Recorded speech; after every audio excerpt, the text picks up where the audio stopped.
नमस्कार दोस्तों, संकल्प मैथ क्लासेस में आपका स्वागत है। हम कर रहे हैं UP SSC RRB maths special. मैं आपको परसेंटेज हल करा रहा हूँ। परसेंटेज का टाइप 11 हल कर रहे हैं हम। वीडियो को शेयर और सब्सक्राइब जरूर करें ताकि लगातार आपके पास नोटिफिकेशन प्राप्त होता रहे। देखिए सवाल को मैंने इसमें 4 सवाल दिए हैं टाइप 11 में, और आपको केवल इनका अंतर समझना है। चारों सवालों में अंतर कितना है बड़े ध्यान से समझना है। देखिए पहले सवाल में क्या कह रहा है, किसी परीक्षा में एक लड़का 40% अंक प्राप्त करता है, दूसरा 45% प्राप्त करता है। दोनों लड़के उत्तीर्ण होने के लिए आवश्यक न्यूनतम अंक से कम 35 और 60 अंक अधिक पाते हैं। मतलब मान लीजिए कि इस जगह पे ये पास हो रहे हैं, तो एक तो पा लेता है इस पास होने से 35 अंक ज़्यादा, और दूसरा पाता है पास होने से 60% अंक, वो 60% अंक ज़्यादा, वो 60 अंक ज़्यादा, है ना। मतलब दोनों ज़्यादा ही प्राप्त कर रहे हैं, ना तो एक कम कर रहा है ना एक ज़्यादा। ना तो ऐसा हो रहा है कि एक फेल हो रहा हो, इधर जाएंगे तो फेल हो जाएंगे, और इधर जा रहे हैं तो पास हो रहे हैं। तो ऐसा तो नहीं है कि एक फेल हो रहा है दूसरा पास हो रहा है, मतलब पास दोनों ही हो रहे हैं। ये आपको ध्यान से समझ, केवल यही पॉइंट आपको ध्यान रखना है कि दोनों पास हो रहे हैं। ठीक है, अब दोनों का अंतर कितना है इसका, 45 और 40 में अंतर कितने का है, 5% का अंतर है। इन दोनों में अंतर कितने का है, 25 का अंतर है। कितने का है, 25 का अंतर है। तो 1% बराबर कितना हो जाएगा, 5 हो जाएगा। इस 5 से मैंने काट दिया, तो 100% बराबर कितना हो जाएगा, 100 का गुणा मैं इधर भी कर दिया और इधर भी कर दिया, 500 हो गया। तो जो पास होने के लिए परीक्षा का जो पूर्णांक है वो कितने का है, 500 अंक का है। ध्यान से समझ ले, अच्छे से समझ ले कि मैंने इसमें किया क्या है। कि देखिए मैंने इन दोनों का अंतर क्यों लिया है, इन दोनों को घटाया ही क्यों, बस आपको ये समझना है।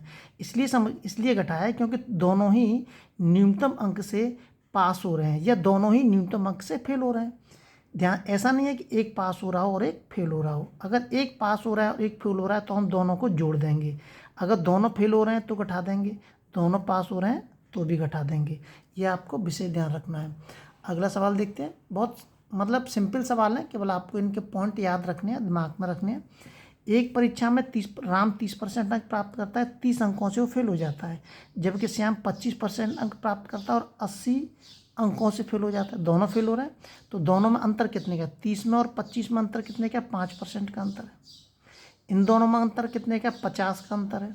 तो 1% बराबर कितना हो जाएगा, 10 हो जाएगा। 5 का मैं इसमें भाग दूंगा, तो 100% बराबर कितना हो जाएगा, 1000 हो जाएगा। तो परीक्षा का पूर्णांक कितने का है, 1000 अंक का है। मैंने जो बताया है दोनों फेल हो रहे हैं, तो इसका मतलब दोनों को क्या कर देंगे, घटा देंगे।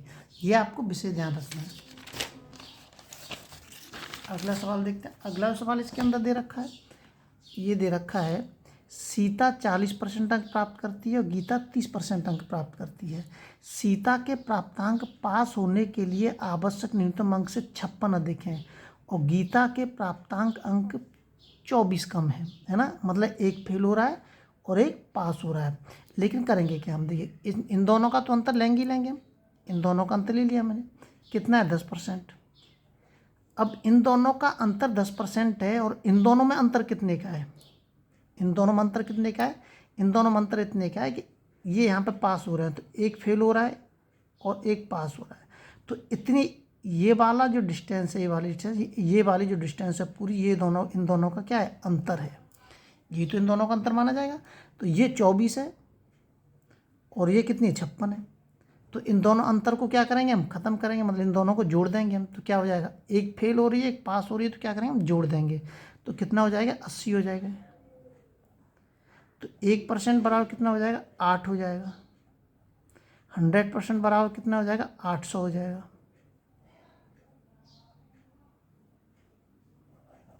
कितने परीक्षा का जो पूर्णांक है वो कितने का है, 800 अंकों का है। अगला सवाल देखते हैं। अगला सवाल दे रखा है इसके अंदर, हाई स्कूल की परीक्षा में मोहन 35% अंक पाता है, तो उसके प्राप्तांक न्यूनतम उत्तीर्णांक से 30 अधिक रहते हैं, ये 30 अधिक हैं। जबकि सोहन 25% अंक प्राप्त करता है, तो उसके प्राप्तांक न्यूनतम प्राप्तांक से 30 कम रहते हैं। समझ में आ रहा होगा, इसके 30 कम है और इसके 30 ज़्यादा है। मतलब इसके 30 कम है और इसके 30 ज़्यादा है। इन दोनों के बीच में जो अंतर कितना है, ये वाला अंतर है। इतना ही तो अंतर माना जाएगा दोनों का। इन दोनों को जोड़ देंगे तो अंतर खत्म हो जाएगा। पहले इसको घटा लीजिए, 30 में से 25 घटा लीजिए, कितना बचेगा, 10%। बराबर कितना है 60, दोनों को जोड़ देंगे।